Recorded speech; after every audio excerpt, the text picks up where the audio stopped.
Assalamualaikum warahmatullahi wabarakatuh. Sampurasun, samprazan. Apa kabar lo semua hari ini? Gue harap lo semua selalu dalam keadaan sehat dan bahagia.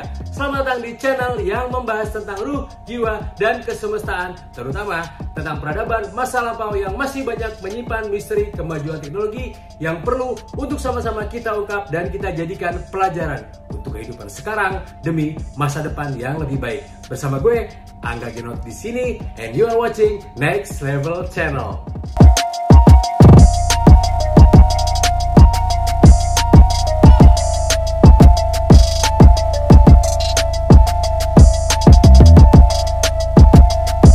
Klat, bakteri penghambat sel mitokondria. Sundalen yang tercipta sebagai benua luas yang memiliki banyak gunung api aktif membuat tanah di sekitarnya menjadi subur dan kaya akan sumber daya alam yang melimpah. Benua ini yang pernah dihuni oleh bangsa agung Lemuria ini sangatlah tidak bersahabat pada awal penciptaannya, sehingga membuat bangsa agung itu harus menciptakan teknologi-teknologi pendukung yang pada akhirnya mewariskan tinggalan-tinggalan peradaban maju dan canggih dalam rangka berdamai dengan alam tempat mereka tinggal. Dengan didasari filsafat ajaran Wisnu yang sangat spiritual, bangsa agung Lemuria menyebarkan manfaat ke berbagai belahan bumi ini. Terbukti dengan lahirnya peradaban-peradaban besar yang dikenal hingga sekarang. Sebut saja peradaban Mesir kuno, Mesopotamia dan Sumeria, Yunani kuno, hingga Romawi. Tak lepas dari peran besar bangsa agung ini dalam mewariskan kemajuan-kemajuan pola pikirnya. Namun, sejarah kelam bangsa agung Lemuria dengan salah satu bangsa keturunan mereka, yaitu bangsa Atlan, membuat mereka harus menjaga keberlangsungan alam agar tetap terjaga. Meskipun kemampuan akselerasi sel bangsa Atlan telah dikondisikan 30% di bawah akselerasi sel bangsa Lemuria pada umumnya, namun kecerdasan bangsa keturunan ini masih berpotensi besar merusak alam tempat mereka tinggal. Dikisahkan dalam beberapa naskah-naskah kuno tentang kehancuran sebuah bangsa diakibatkan oleh perang nuklir yang pernah terjadi jutaan tahun yang lalu, yang bahkan dapat menimbulkan bencana alam seperti banjir besar yang mampu menenggelamkan lempengan benua hingga ratusan meter di bawah permukaan laut.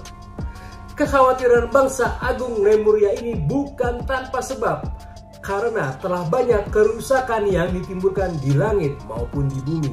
Maka bangsa agung ini menyiapkan solusi lain bagi anak keturunan lainnya agar tetap dapat memelihara dan hidup berperadaban di muka bumi ini. Bangsa agung Lemuria dengan kecerdasan alaminya membuat agar akselerasi tubuh manusia di akhir zaman seperti kita sekarang ini hanya sebesar 2,5% dengan cara merekayasa secara genetik sel-sel mitokondria dalam sel tubuh manusia yang dilapisi membran luar atau klat, sehingga produksi energi yang dihasilkan tidak terlalu berbahaya.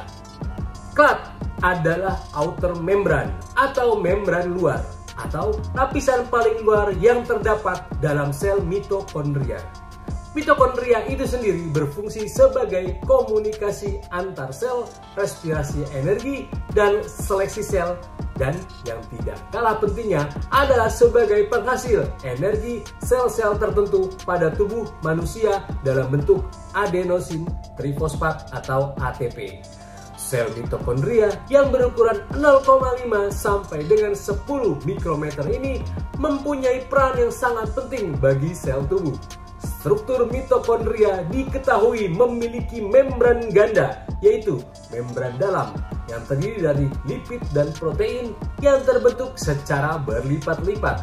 Pada membran dalam inilah sebagian besar jumlah energi dapat terbentuk, yang kemudian diteruskan kepada ruang antar membran, di mana reaksi-reaksi lanjutan seperti reaksi oksidasi asam amino dan reaksi residu berakhir. Namun, hingga saat ini belum ada ilmuwan yang dapat menjelaskan fungsi spesifik dari membran luar atau yang kita kenal dengan klat. dikarenakan sebuah mitokondria memiliki sel DNA-nya sendiri yang dinamakan dengan mitokondrial DNA yang terpisah dari sel DNA lain dalam organ tubuh manusia. Mitokondria dianggap pernah hidup terpisah dari tubuh manusia. Karena memiliki ciri seperti DNA bakteri, berkembang teori yang cukup luas dianut yang menyatakan bahwa mitokondria dulunya merupakan makhluk hidup yang independen yang kemudian bersimbiosis dengan organisme multiseluler seperti manusia. Teori ini dikenal dengan teori endosimbion.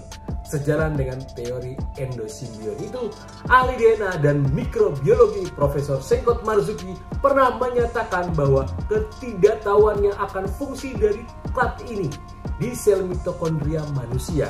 Karena menurutnya, meskipun klat ini tidak terbentuk, fungsi dan cara kerja sel mitokondria tetap dapat bekerja dengan sangat baik. Efek dari terbentuknya klat ini adalah mendegradasi cara kerja sel tubuh yang sudah optimal. Klat ini sengaja diimplankan oleh bangsa Agung Lemuria kepada keturunannya sebagai pembatas akselerasi sel mitokondria agar para anak keturunannya bangsa Agung Lemuria ini dapat lebih mengelola bumi sesuai zamannya dan menghindari potensi kerusakan yang dapat ditimbulkan dari akselerasi maksimal energi sel mitokondria. Meskipun demikian, bangsa agung ini mengajarkan kepada kita bagaimana caranya melepas membran klat pada sel mitokondria kita agar dapat bekerja sebagaimana mestinya. Bangsa leluhur kita ini telah meninggalkan pesan-pesan yang dapat kita akses secara bebas dalam server luar biasa luas tanpa batas pada debu-debu kosmik di sekitar kita. Untuk itulah, sebagai anak cucu keturunannya, tugas kita adalah mengungkap pola ajaran serta cara-cara agar sel-sel di tubuh kita kembali optimal demi menjadi manusia yang paripurna.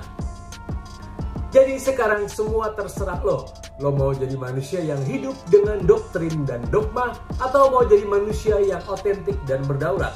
Lo tinggal pilih, mau jadi manusia yang ikut sistem, yang menjajah manusia lain, atau lo mau jadi manusia yang bangkit dengan menonjolkan ciri khas diri lo sendiri demi kolaborasi dan kesatuan bersama. Karena gue yakin setiap kehendak bebas yang dimiliki manusia hasil titipan Sang Maha Pencipta adalah hak prerogatif kita untuk bangkit atau tetap terpuruk. Karena semua fasilitas yang diberikan oleh Sang Maha Pencipta sudah ada dalam diri kita. Jadi, ayo kita bangkit bersama. Oke, sekian video gue kali ini. Peradaban masa lampau adalah kunci masa depan. Karena itu, kemajuan teknologi dan pemikirannya perlu untuk kita pelajari dan kita gali bersama. Leluhur kita di tanah ini menitipkan agar kita semua bangkit dan sadar bahwa hidup ini adalah sebuah siklus. Sebagaimana bumi tempat kita berpijak selalu menceritakan kisah-kisahnya dalam sisa-sisa dan puing-puing yang harus kita kumpulkan kembali. Sampai jumpa di video-video selanjutnya. Terima kasih telah menyimak. Tetap bahagia selalu, bangkitkan kesadaran, dan jadilah diri lo sendiri yang otentik. Wassalamualaikum warahmatullahi wabarakatuh. Sampurasun, samprazan.